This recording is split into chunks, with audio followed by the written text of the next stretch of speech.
The 40-Year-Old Virgin is one of the most important comedies of the 21st century, but the movie almost looked completely different. One of Hollywood's biggest stars wanted a lead role in the movie before being rejected. The script was essentially thrown away on set, and the studio nearly canceled the entire production when they shut it down after only 2 days of filming. In fact, the movie never would have been made if it weren't for a film from the prior year. Well, we were shooting Anchorman, and Steve was just so funny that I asked him if he had any ideas that he could star in, and he said, well, I've always wanted to play a 40-year-old virgin. We pitched it around, and we tried to figure out, well, how would you do this movie? And, before this, I did a TV show called Freaks and Geeks, and I thought, well, I guess this is like, what if one of the geeks never had sex and it's 20 years later and what's he gonna do? And it would still be really funny and sweet. The concept had been something Steve had pitched during his years at Second City, but it never got picked up. Character I was working on, and I kept trying to get it into the show. It never went into a show. It was a poker scene, and the guy and all of his friends are talking about sex. My guy didn't have any sort of context. He, no frame of reference, and obviously was trying to lie. So that became 40-Year-Old Virgin. Funny enough, he had actually moved on from the idea. When he met with Judd, it was far from the first idea he had pitched. Judd Apatow, after we did Anchorman, he came to me and said, hey, would you like to, get together? Do you have any ideas to pitch? And we got together, I pitched all these other ideas. And just before I left, I said, you know what, there's one more. There was this thing I was kind of trying to get going at Second City that never went anywhere. No way. He heard that and he said, that I could sell immediately. He talked to an executive, sold it. We wrote it, it got greenlit. It's funny, or scary rather, to look back and imagine what would have happened if the idea for the 40-Year-Old Virgin never made its way into that meeting. But I really love how much they relied on real-life experiences to write this film. Because I used to work at El Torito, and they had the same hour-long music there, and then you would know all the words to it, and then you would go crazy because they never changed that 1 hour. And so we thought it was funny to only have Michael McDonald.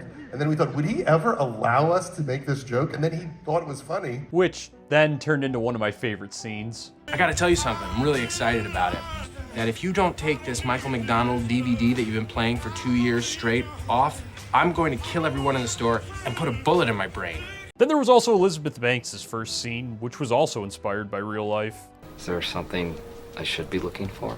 Oh, we have a lot of books, so maybe it depends on what you like. What do you like? We have a great section of do-it-yourself. Do you like to do it yourself? That was actually my father's advice. And he said, just ask questions and just get her talking about herself, and she'll walk away from the conversation thinking, what an interesting guy that was. And that sort of turned into that scene. But as fun as all this was, the script for this movie wasn't that important at all. It was really about the cast, because they often wrote their own dialogue, sometimes even in their auditions. I remember your audition, Jane, because you came in and blew our minds open. An improv session unlike anything I've ever seen before. And the second you left, we transcribed it and just put it in the script. She even wrote an entire scene because of the improv she put on in her auditions. You sang that song to me. You improvised it. And we looked at each other and we wrote down every word. ¿Dónde va con tanta prisa al partido de fútbol? But you want to know what's even more wild than all of this? She wasn't even supposed to be in the movie, because her character in the script is a guy. Well, I auditioned for this, and it was written for a guy, and in the audition, I've known Steve for a long time, so we've worked together before, so we kind of improvised kind of well together. This actually happened with her role in the movie Role Models as well. The character was a guy in the script, but they ended up changing it for her. And in both movies, I found her performances to be exceptional, but the casting fun continued with Seth Rogen, who was far from an A-lister at the time. It was. I had a small part in this movie, Donnie Darko, and Anchorman was maybe before that. But 40-Year-Old Virgin was for sure my first role that was that you would go to the movie and remember who the fuck I was. The same can be said for Romany Malco. I wanted to work with Judd, and I wanted to work with Paul again, and Seth, and Steve Carell, so it just worked out, and then it turned out to be such a big movie. He was another low-profile actor who Judd Apatow gave a massive opportunity to. But something I didn't know until just a couple years back was that there's a current A-lister who wanted to be one of the leads in this movie, but Judd Apatow turned him down. Kevin, always says, he didn't get it, and he thought he wasn't a good actor, and it made him go to acting school and study because he didn't get that part. And I told him, no, the reason why you didn't get that part is I didn't believe that you could get laid. And that character has to be like a Lothario. And the casting of No Names, who went on to become big names, didn't stop there. Because out of everyone, this was probably the biggest jump for Kat Dennings.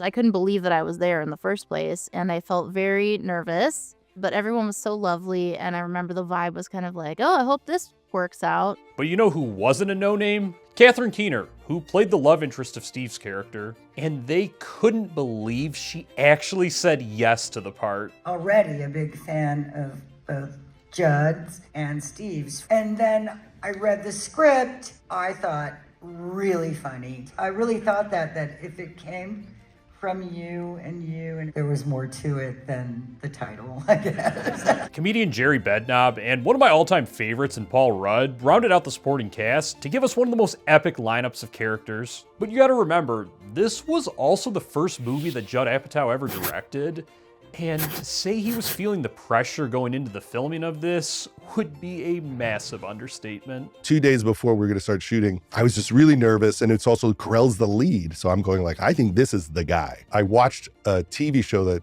Steve was on, like a sitcom that had been canceled, like a terrible show. Oh, this could be that bad.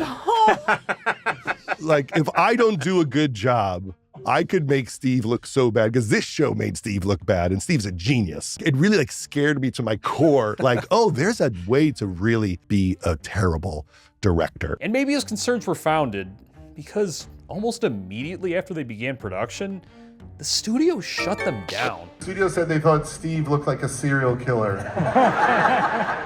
And they thought Paul Rudd was overweight, which I had asked them to be overweight, because I like a chunky Rudd. And they shut us down for a day to discuss issues. If I really mellow, maybe they'll let me start back up again. Thankfully, this was only temporary, and they were able to get started back up the following Monday. When it came to improv, Judd Apatow didn't just rely on it in auditions and rehearsals. He also really let the actors have at it on set. A lot of improvisation from everybody, even if people weren't known as improvisational actors. Something that wasn't particularly easy for Kat Dennings to adapt to. Improv that they were doing, because the Apatow crew is known for their incredible comedy improv. That was all brand new to me, and every take was completely different. And I was sitting there and sometimes Judd would yell a new line at you right before you shot, Kat, say this instead. All right, action. I was like, what? Though a lot of the actors on the set really loved this freedom, particularly Paul Rudd, who I think gives the strongest performance of the movie and is the single reason why I rewatched this movie. Judd would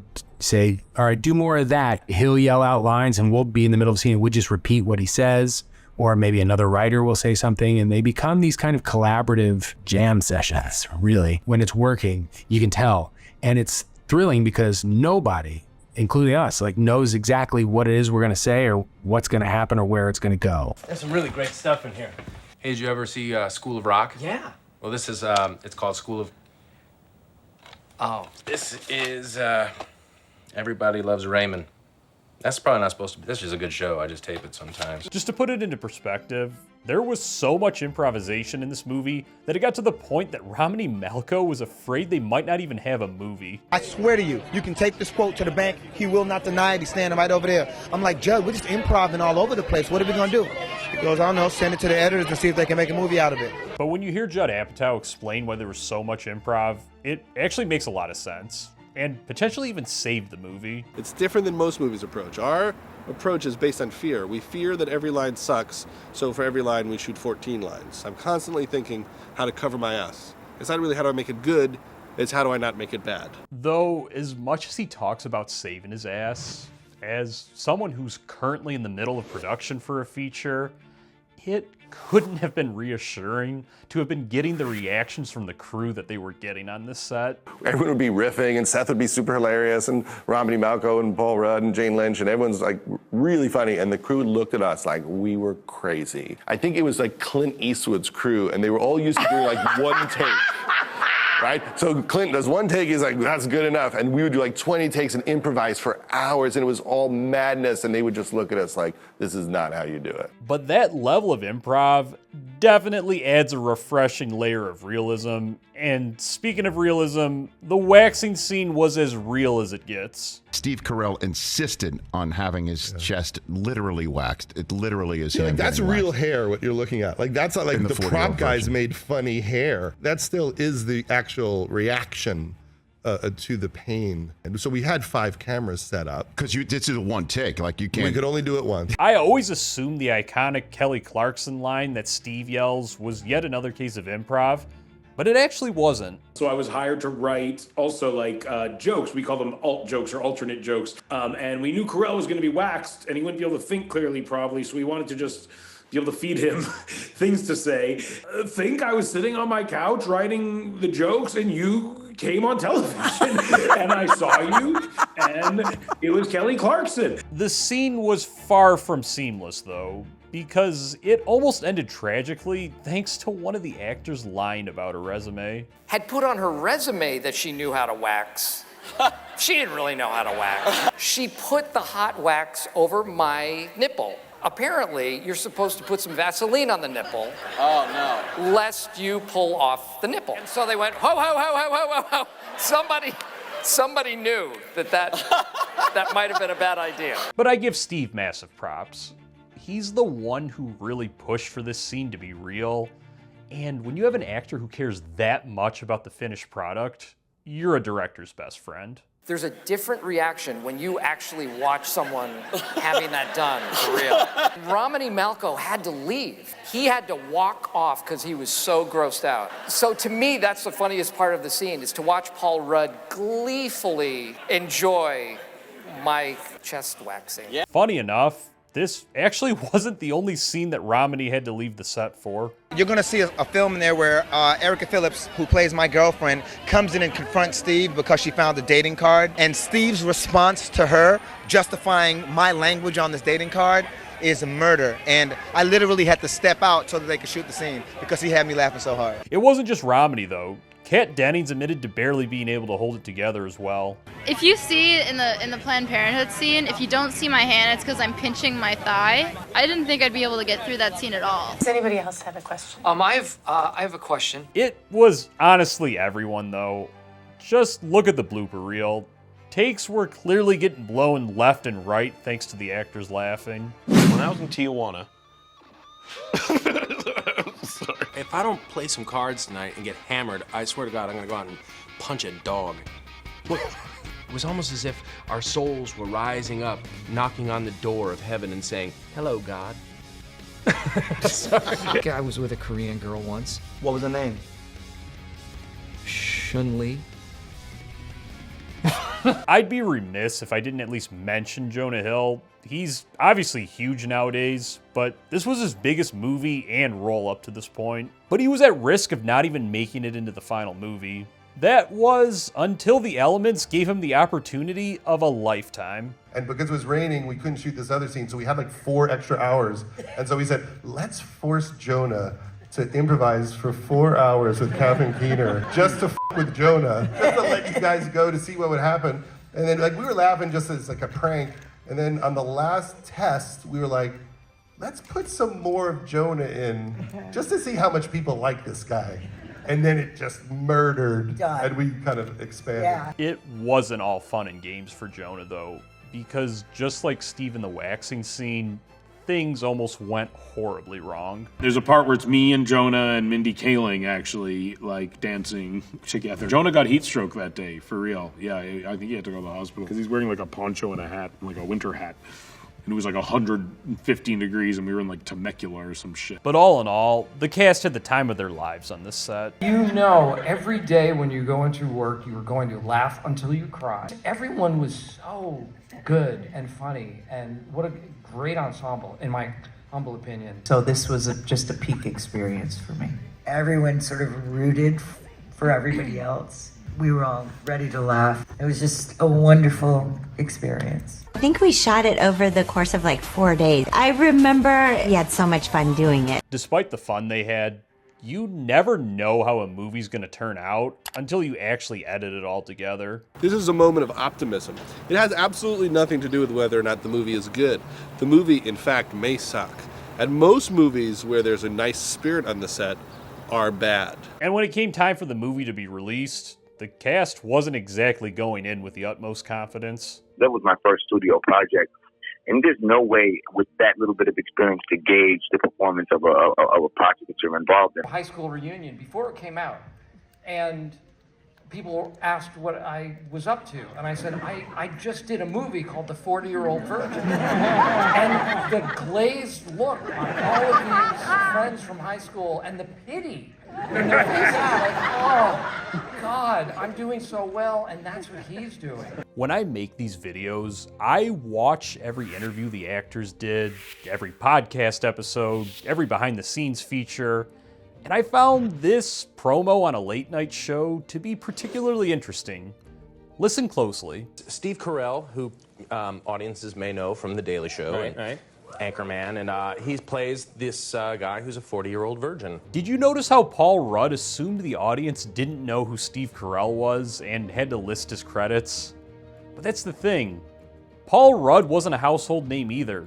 Neither was Apatow or Seth Rogen. This movie wasn't a sure bet at all. In fact, it was a massive risk. But then came the testing, and I can imagine a lot of Judd's worries from the set finally began to disappear.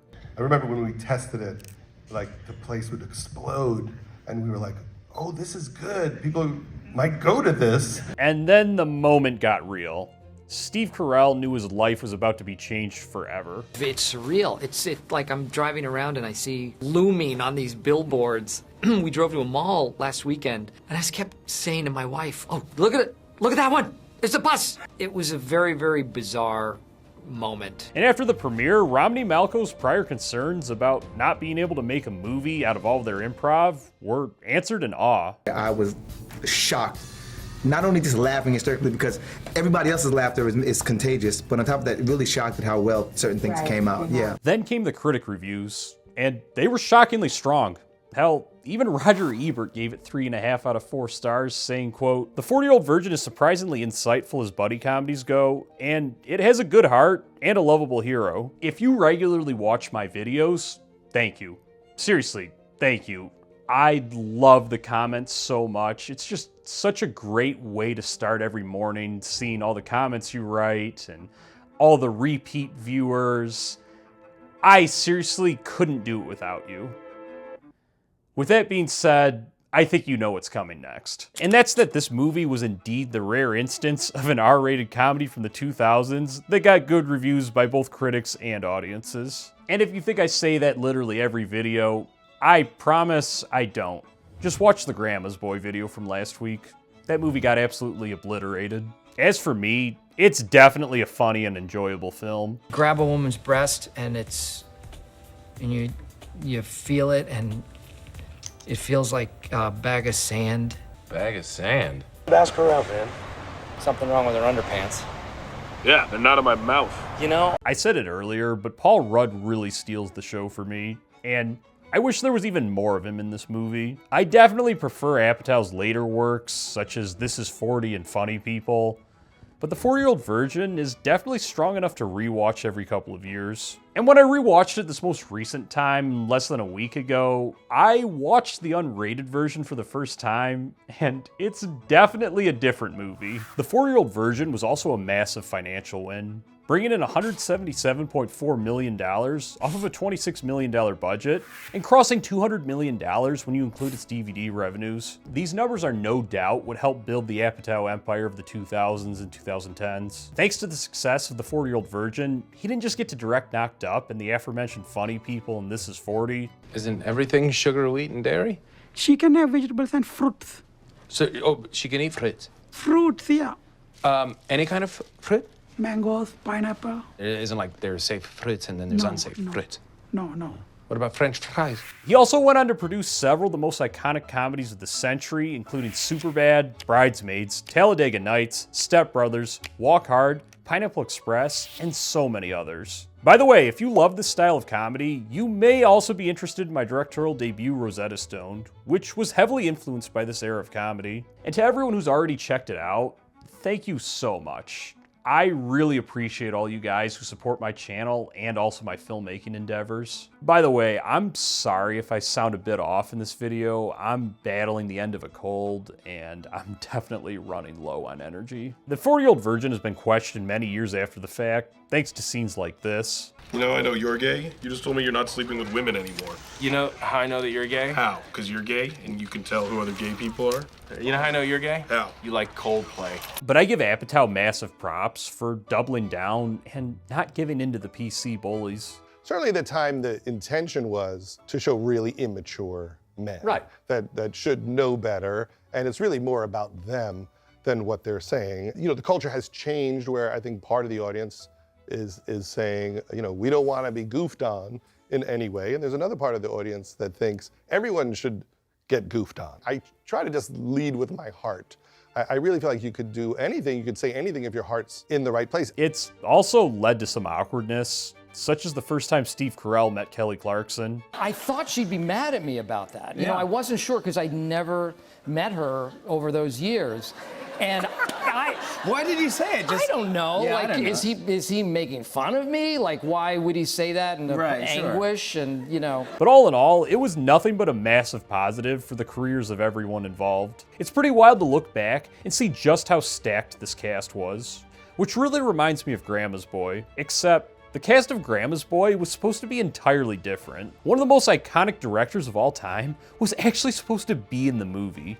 And JP was almost played by the star of a sitcom, until both fell through. The story doesn't stop there though, and I take you on the wild ride of Grandma's Boy here.